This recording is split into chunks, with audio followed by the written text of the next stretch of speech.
Good morning, everybody. It is your tall guy at Universal Studios Hollywood.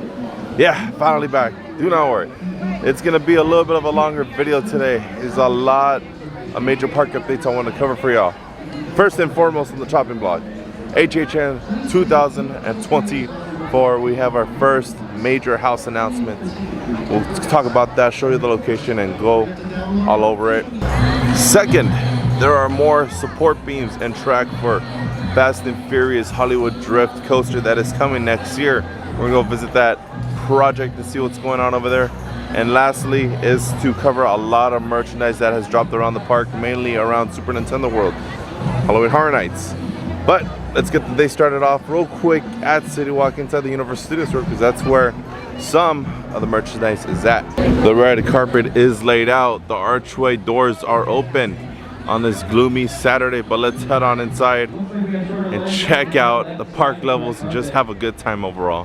Quick pit stop into the Universe store. Woodpecker merch has arrived with a jersey, sweater, basketball shorts, regular tee. Woo, Woody, if only you're in the park, am I right? Awesome collection.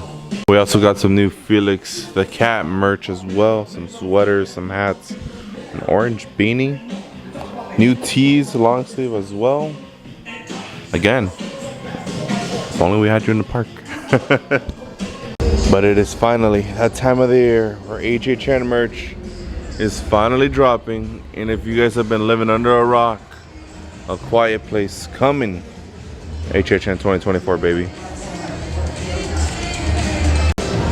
First novelty mug of the season, A Quiet Place in the front, Halloween Horror Nights specialty 2024 logo on the back.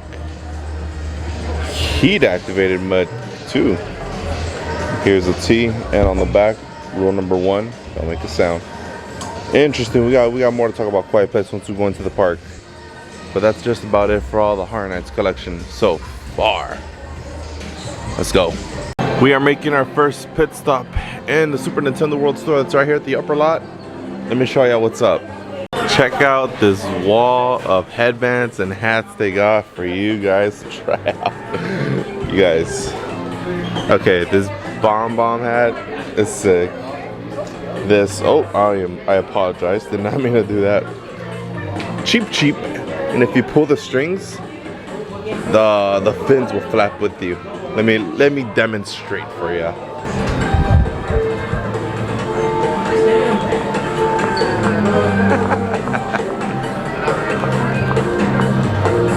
I'm having way too much fun with this.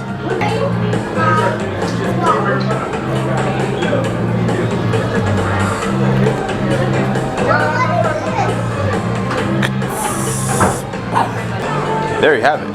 Those are all the hats. Bro, they even have a Chef Toad headband. He even got a little frying pan. Oh, that's cool. That's cool. I ain't gonna lie. That is tight. Yo, she's still standing strong. I have that one.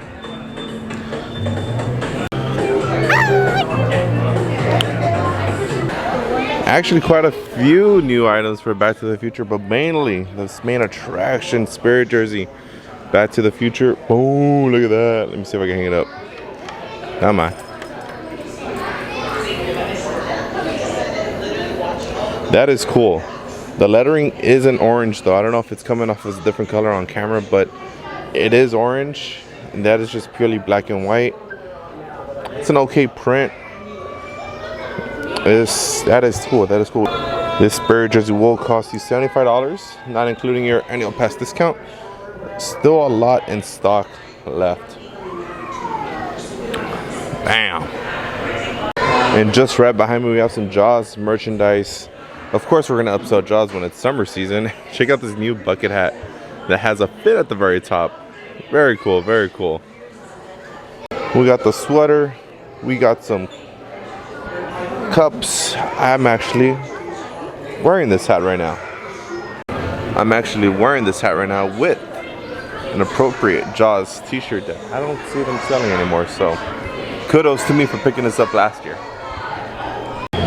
Alrighty, let's switch over the conversation to Halloween Horror Nights as we walk by the UBE set and our Parisian Courtyard facade. Oh, it is constructing, but we need to talk, guys, because we officially have our first IP announcement for both Hollywood and Orlando that will be sharing a Quiet Place in concept. Guys, if you haven't seen A Quiet Place, the terrifying thing about these alien monsters, they're huge. They're huge four-legged monsters that run at charging speed. They're blind, but go off of their capability to hear distant sounds nearby and track their prey down. Now, John Murdy did confirm it, that it will be going back here in the sandbox area. That's what I like to call it, because you can truly do anything back there.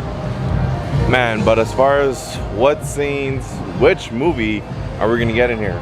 I'm assuming, based off of what's been going down on Twitter, X, and what John's been answering questions, it seems like it's gonna be based off the first movie.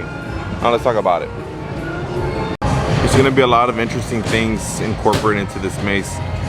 First, being the use of ASL, sign language in the maze. I'm assuming they're gonna be teaching performers, those who are portraying Emily Blunt's character and John Krasinski's character, and the kids as well, possibly, to use ASL in the maze, communicating with us going in.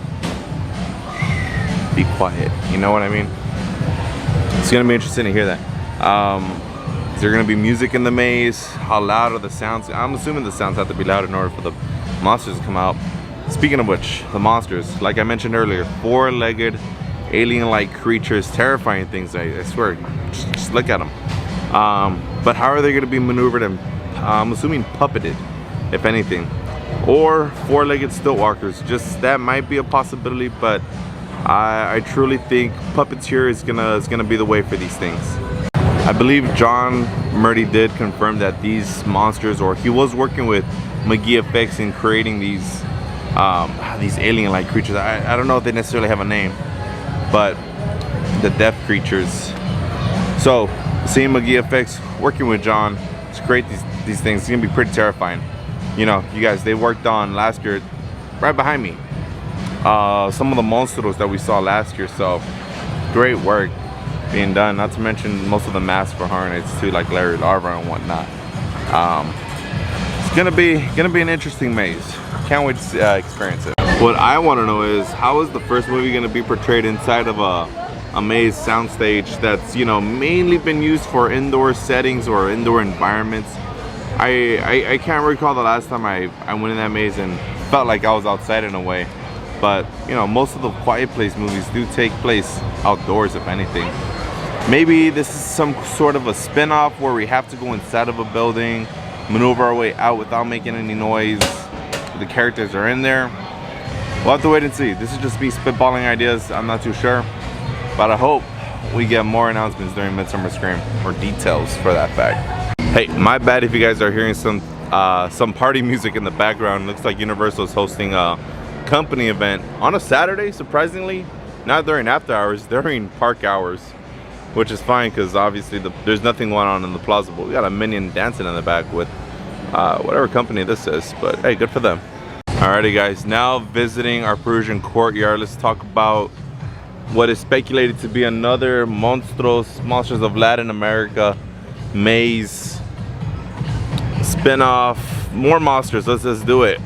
So anyway, if I'm gonna spitball what this facade is gonna look like, I'm not too quite sure. I'm gonna guess another church, maybe, just because I see I can't peep over that much either. That's a giant circle or an archway in the middle. Maybe it's the Universal Studios archway. No, but I'm still speculating El Cucuy may come to the event. We got La Llorona made her comeback. Maybe El Cucuy does too with another monster. Not too sure which one, but has to be a duo. Last year we got a trio of monsters, which is great. But for this year, I'm really betting for Cucuy to come back. Alright, now before we hop on the studio tour to get our updates from there, let's go check out the viewpoint for Hollywood Drift. Then I do want to announce to you guys that, again, I will, no, not just me and Rachel will be attending Halloween Horror Nights RIP Day 1. So we get that video pumped out quick for you guys to check out. I'm excited, another year of RIP. Another year of Horror Nights. Let's do it, man. And regarding the RIP tour experience, guys, I would be more than happy to answer questions. You know, I'm gonna dedicate a whole vlog to it. Probably do a live stream here and there just to answer questions for you guys about it. This will be my 3rd year doing RIP, so more than happy to share my experiences with y'all, any questions or concerns you have. But now, Hollywood Drift, guys, construction lookout point while we still have it. Let's see. For the most part, looks like a lot of these guys take their days off during the weekends, which I don't blame them, working hard during the week. But this is gonna look the same for a while, because it looks like 90% of their focus and time is going into the structures going over there, which is the show building, pre-show building, queuing area, you name it. But if we go right over there, we're gonna be able to see a lot more track being installed, bigger support beams being installed. It's crazy. 2025 is when this coaster is going to be released. Are we excited? Let me know in the comment sections down below. There must be something in the air, because private property, and if at any time how lucky do I get to get my own row back here? Universal magic. Please put your arm up in the air and wave it like you just don't care, because we love greeting everyone who comes to business here. But I need to know how good all of you are. I'm greeting everyone here, so I want all of you. Check it out. They have the runaway train steaming with the bell going. That's cool. Can we get the bridge working now? Ah. Oh, damn.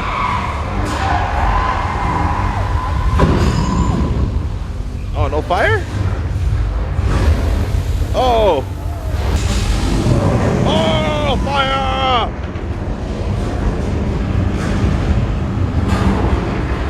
Producers about $60,000, but almost $200,000 to split it up into different pieces and then transport it to Universal Studios.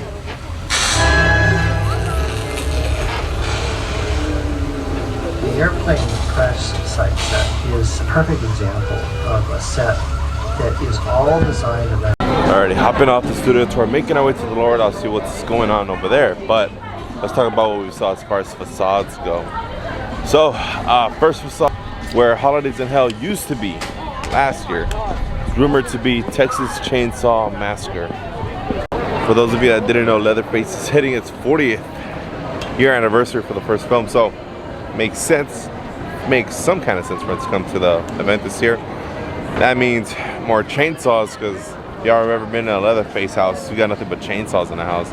Grandpa smacking someone in the head. I've seen it. I think last time we saw Leatherface was actually in 2021 when he was here with the Bride of Frankenstein as well. Both? That's crazy. Now that I think about it, 2021 we had Leatherface and the Bride of Frankenstein. This year, rumored to have Leatherface and the Bride come back. I'll take it. I'll take it.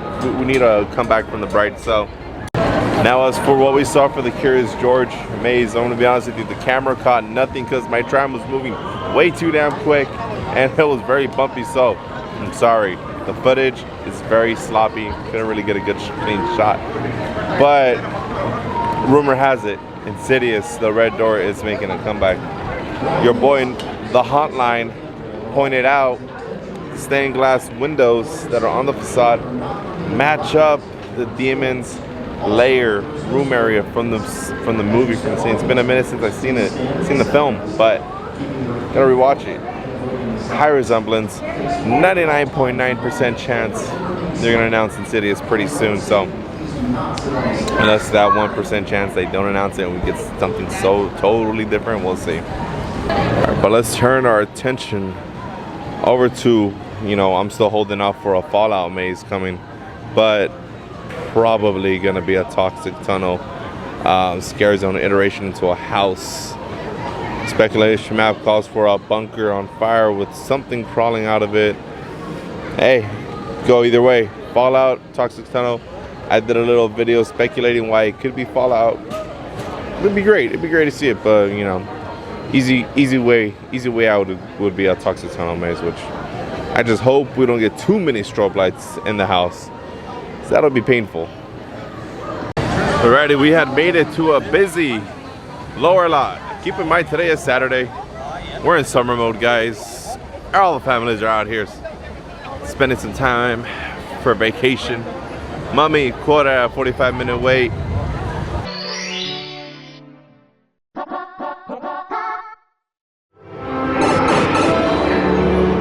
I gotta say, it's not bad in Nintendo World as I thought it was gonna be.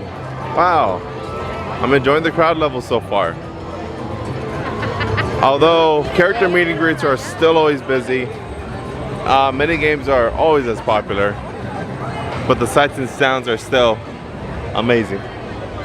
Really happy to see that Universal doesn't stick up the fully booked for the day capacity sign for Toadstool. At least you're giving us a chance to join the waitlist, which is great. More than happy to wait around a 30-minute wait, if anything. I think that's what the wait is right now from what the team member told me. Not bad. I take that over a fully booked day. Good job, Universal, for managing lines and crowds out here.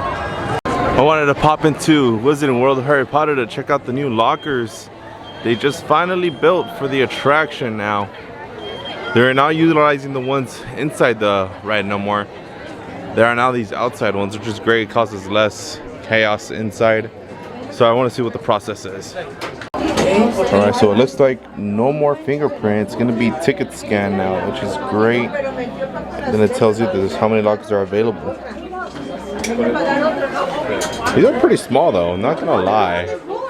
Oh wait, those are a lot bigger though. So choose your walker wisely. And if you guys are curious what happened to the other lockers, well, the doors are just simply closed. So no accessible lockers from the inside officially, which is good.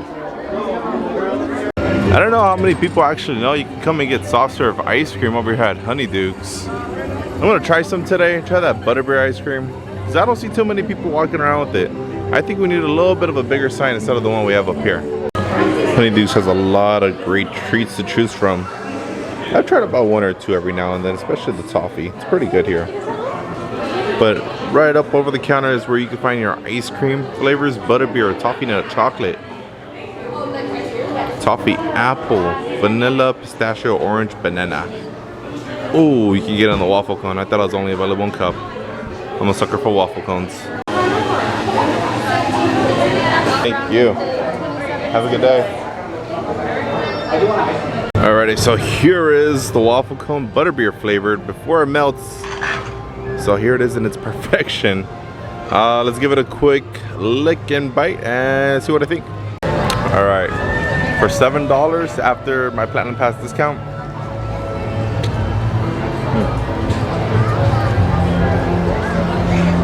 It's solid. It's pretty good. I've always gone to the Simpsons Land soft serve ice cream, but maybe I just found my new favorite spot. This is pretty solid. Pretty happy.